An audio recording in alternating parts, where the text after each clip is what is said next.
नमस्कार मित्रांनो, स्वागत आहे आपल्या आमच्या YouTube चॅनल महाजॉबमध्ये। मित्रांनो, महाजॉबच्या आजच्या एपिसोडमध्ये आपण एका नवीन भरतीबाबतचा अपडेट या ठिकाणी घेणार आहोत, ज्यामध्ये गट ब पदासाठी सरळ सेवा भरती अंतर्गत नवीन जाहिरात प्रसिद्ध करण्यात आलेली आहे। कॅटेगरी अधिकारी संवर्गातील हे पद आहे जे भरले जाणार आहे, ज्यामध्ये टोटल जागा 1930 आहेत। नंबर ऑफ वॅकन्सीज भरपूर आहेत, तुम्ही प्रयत्न करू शकता। वेतन तुम्हाला लेवल 7 मधला 7व्या वेतन आयोगानुसार या ठिकाणी सॅलरी बँड जो आहे तो या ठिकाणी पाहायला मिळत आहे। महत्त्वाचं म्हणजे अर्ज करण्यासाठी मात्र 25 रुपये ओपन ओबीसी या कॅन्डिडेट कडून घेतलेला आहे। इतर कॅन्डिडेट जसं एससी एसटी पीडब्ल्यूडी किंवा महिला कॅन्डिडेट कडून अर्ज करण्यासाठी कोणतीही फॉर्म फी त्यांनी आकारलेली नाही आहे। आज आपण डिटेलमध्ये या भरतीबाबतचा अपडेट या ठिकाणी घेणार आहोत। त्या अगोदर मित्रांनो, मेक शुअर महाजॉब चॅनल असाल चॅनल नक्की सबस्क्राईब करा। जॉब रिलेटेड डेली अपडेट देण्याचा प्रयत्न मी या ठिकाणी करत असतो। व्हिडिओ संपूर्ण बघा, डिटेलमध्ये माहिती मी प्रोव्हाइड केलेली आहे। बघा मित्रांनो, जाहिरात जी आहे ती या ठिकाणी सरळ सेवा भरती अंतर्गत युनियन पब्लिक सर्व्हिस कमिशन यांच्या मार्फत होत आहे। अर्थात यूपीएससी मार्फत जरी होत असली एक्झाम तरी फक्त एकच एक्झाम आहे मित्रांनो, ज्या मार्फत तुमचं या ठिकाणी सिलेक्शन होऊन जाईल। यामध्ये जे सिलेक्शन होत आहे ते या ठिकाणी तुम्ही बघू शकता ESIC या डिपार्टमेंटसाठी या ठिकाणी होत आहे, ज्यासाठी ही जाहिरात या ठिकाणी प्रसिद्ध करण्यात आलेली आहे। बघा पुढे त्यांनी काय म्हटलं आहे, तर या ठिकाणी 1930 vacancies for the post of nursing officer, nursing अधिकारी संवर्गातील पदासाठी ही भरती होत आहे। कुठे होत आहे बघा, तर employee state insurance corporation ESIC, ministry of labour and employment यांच्या अंडर ही भरती या ठिकाणी मित्रांनो या डिपार्टमेंटसाठी ही भरती या ठिकाणी होत आहे। यूपीएससी मार्फत 2 दिवसांपूर्वी आपण एक नवीन जाहिरात जी EPFO साठी होती, ज्यामध्ये पर्सनल असिस्टंटची किंवा त्या कॅटेगरीमधील पदे भरली जात होती, त्याबाबतचा अपडेट घेतलेला होता।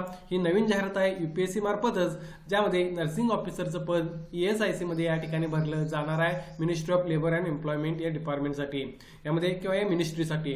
यामध्ये टोटल 1930 जागा आहेत। 1930 पैकी ओपनसाठी 892 जागा आहेत, EWS ला 193 जागा आहेत, ओबीसी ला 466 जागा आहेत, एससी ला 235 जागा आहेत, तर एसटीच्या 164 जागा आहेत। आणि या सर्वांमध्ये मिळून हँडिकॅपसाठी PWBD साठी 168 जागा रिझर्व आहेत। हे या ठिकाणी महत्त्वाचं आहे। कोणकोणत्या कॅटेगरीमध्ये हँडिकॅपमध्ये तुम्ही अप्लाय करू शकता याचा अपडेट तुम्हाला नोटिफिकेशनमध्ये अवेलेबल आहे। मात्र कॅटेगरी वाईज विश्लेषण पदाचं नाव मी तुम्हाला या ठिकाणी सांगितलं आहे।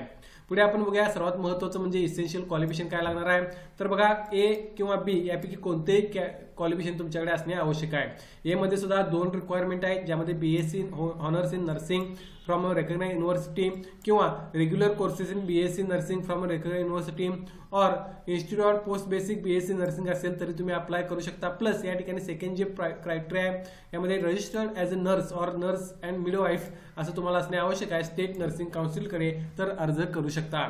दुसरा ऑप्शन आहे या ठिकाणी बघू शकता, जर पहिलं क्वालिफिकेशन नसेल तर दुसरं क्वालिफिकेशनवर अप्लाय करू शकता, ज्यामध्ये diploma in general nursing midwifery असेल आणि त्यानंतर रजिस्टर्ड ॲज नर्स असाल स्टेट नर्सिंग काउन्सिलकडे आणि कमीत कमी 1 वर्षाचा एक्सपिरियन्स तुम्हाला 50 बेडेड हॉस्पिटलमध्ये असेल क्वालिफिकेशन नंतरचा, तर तुम्ही अप्लाय करू शकता। डिग्री असेल तर तुम्हाला एक्सपिरियन्सची गरज नाही, डिप्लोमा असेल तर तुम्हाला 1 वर्ष एक्सपिरियन्स या ठिकाणी गरजेचा आहे। यापैकी कोणतेही क्वालिफिकेशन असेल तर अर्ज करता येईल। यामध्ये पे स्केल बघा, लेवल 7वा पे स्केल तुम्हाला या ठिकाणी मिळतं 7व्या वेतन आयोगानुसार। चांगला स्केल आहे, तुम्हाला त्याबाबत काळजी करण्याची गरज नाही। एज बघू शकता, 30 वर्ष ओपन या किंवा EWS कॅटेगरीला, 33 वर्ष ओबीसीला, 35 वर्ष SC ST ला आणि 40 वर्ष हँडिकॅपला या ठिकाणी ठेवलेला आहे। लोअर एज लिमिट 18 राहणार आहे सर्वांसाठी, त्यामुळे 18 ते 30 वर्ष ओपनसाठी आणि त्यानुसार इतर कॅटेगरीला सुद्धा एज रिलॅक्सेशन त्यांनी लागू केलेलं आहे।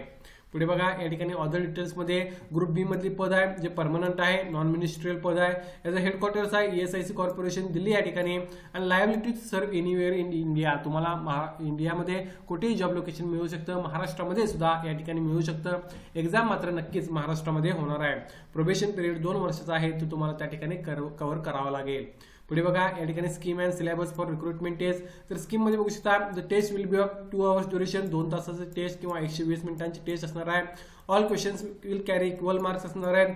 Taste will be objective type question with multiple choice of answer. Medium of test will be English, थोडक्यात MCQ टाइप एक्झाम असणार आहे आणि जे मीडियम हे इंग्लिश असणार आहे। There will be penalty for wrong answer सुद्धा तुम्हाला त्या ठिकाणी मित्रांनो डिटेक्ट केले जातील, हे फार महत्त्वाचं आहे। पुढे बघा, या ठिकाणी सिलेबस काय राहणार आहे, तर सिलेबसमध्ये नर्सिंग रिलेटेड जो काही सिलेबस आहे तो तुम्हाला या ठिकाणी पाहायला मिळत आहे।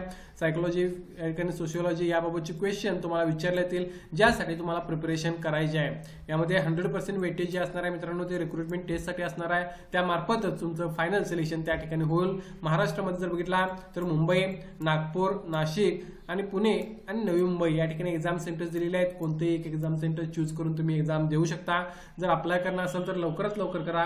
फर्स्ट जे कॅन्डिडेट अप्लाय करतील त्यांना जे प्रेफरन्स असेल त्यानुसार एक्झाम सेंटर्स मिळणार आहेत. त्यामुळे लवकरात लवकर एक्झाम सेंटरसाठी अप्लाय करणे महत्त्वाचं राहील. पुढे बघा, यासाठी ऍप्लिकेशन फी एक चांगली गोष्ट आपल्याला म्हणता येईल, ज्यामध्ये ओपन, ओबीसी, ईडब्ल्यूएसला मेल कॅन्डिडेटला फक्त 25 रुपये फॉर्म फी घेतलेली आहे. तर जर तुम्ही फिमेल असाल, SC, ST, हँडिकॅप किंवा डिसेबिलिटीमध्ये असाल तर तुम्हाला अर्ज करण्यासाठी कोणतीही फॉर्म फी घेतलेली नाही. विदाउट ऍप्लिकेशन फी तुम्ही अर्ज करू शकता. ऑनलाईन अप्लाय करण्याच्या दिवशी तुम्हाला लास्ट डेट असणार आहे या ठिकाणी अर्ज करण्याची.